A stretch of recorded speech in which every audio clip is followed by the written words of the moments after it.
Every single day, 14,000 ships wait in line. They're stuck. Burning fuel. Losing millions. All because one family controls the narrow strip of water they need to cross. This isn't some ancient royal dynasty. This is happening right now. And the family pulling the strings? Most people have never even heard their name. In the next few minutes, I'll reveal how they seized control of global trade, the secret deal that made it possible, and why your next Amazon package depends on their decisions. Let me show you exactly how this happened. The Panama Canal is only 50 miles long. But it connects two massive oceans. Without it, ships traveling from New York to California would sail an extra 8,000 miles around South America. That's weeks of extra time. Mountains of wasted fuel. For over a century, this tiny waterway has been the backbone of world trade. 40% of all U.S. container traffic passes through it.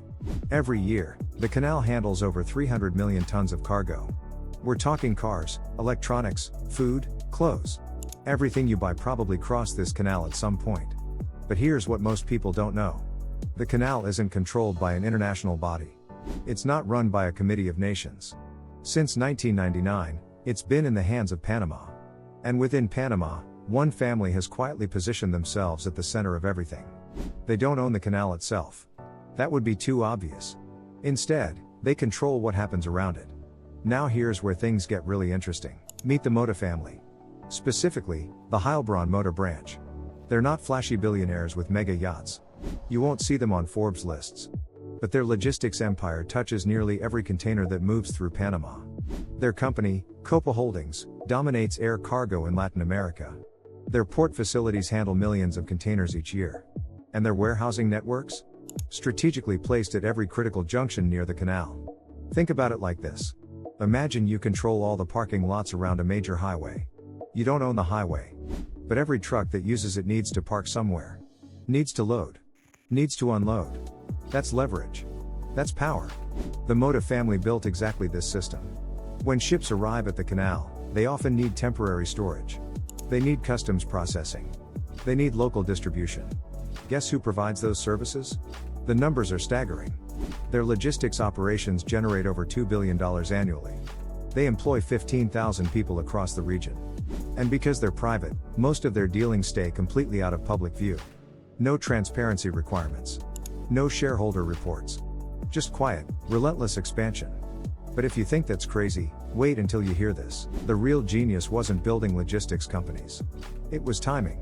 When the United States handed control of the Panama Canal back to Panama in 1999, most people thought it was just a symbolic moment.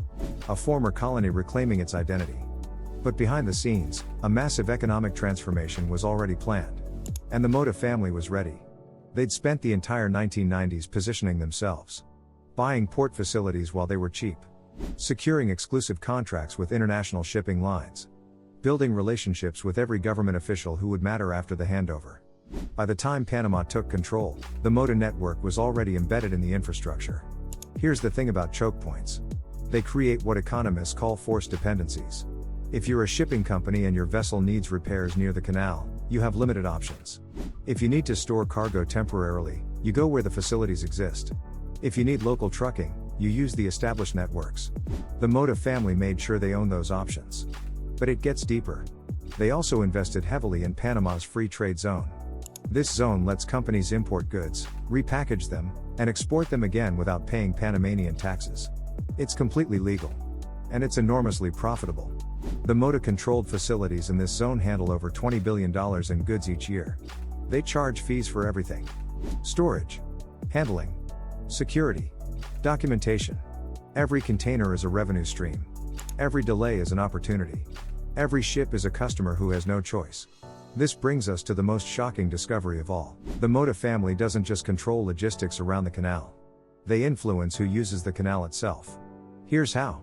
The Panama Canal Authority sets the rules for canal passage. It decides pricing. It manages the reservation system.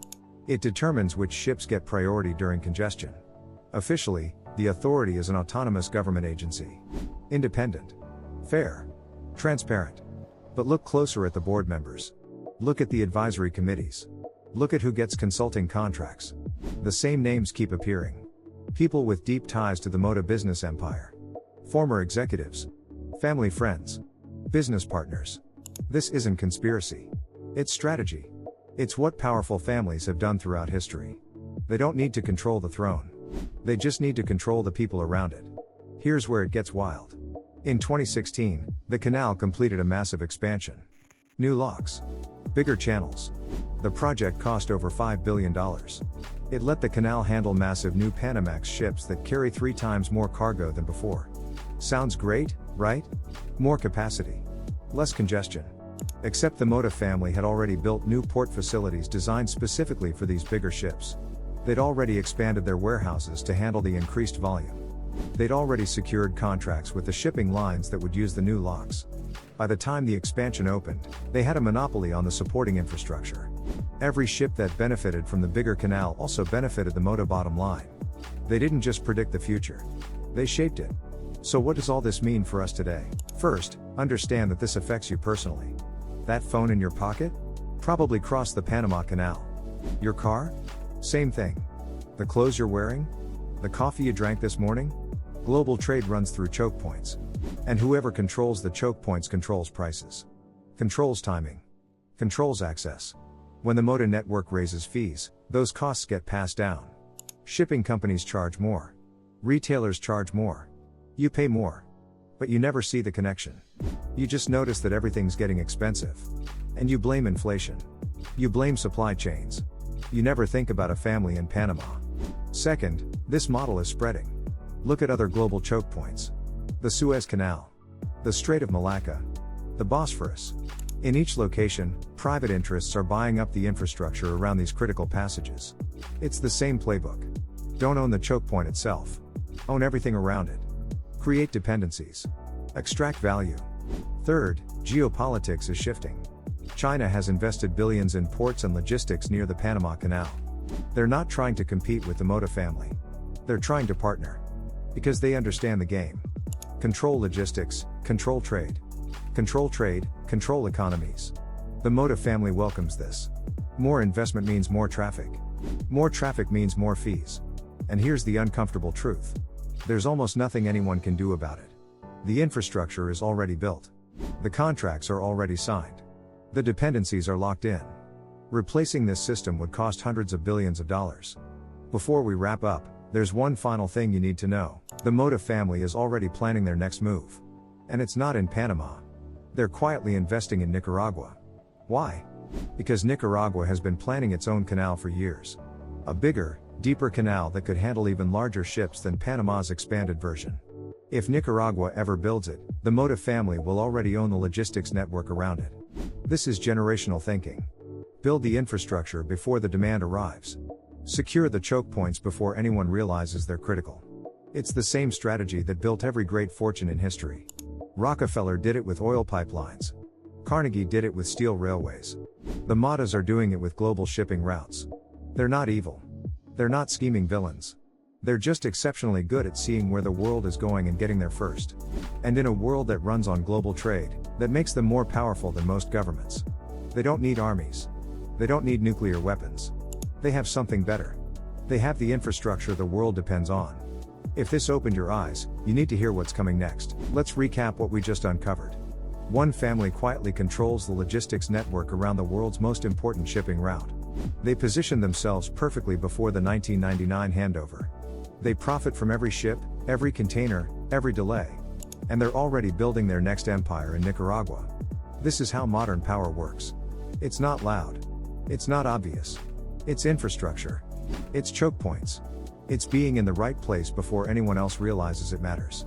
If you want to understand how the world really works, hit that subscribe button. I break down these hidden power structures every week. Drop a comment telling me which global choke point I should investigate next. The Suez Canal? The Strait of Hormuz? And check out my next video where I reveal how 3 families control 90% of the world's chocolate supply. Trust me, you won't believe what I found.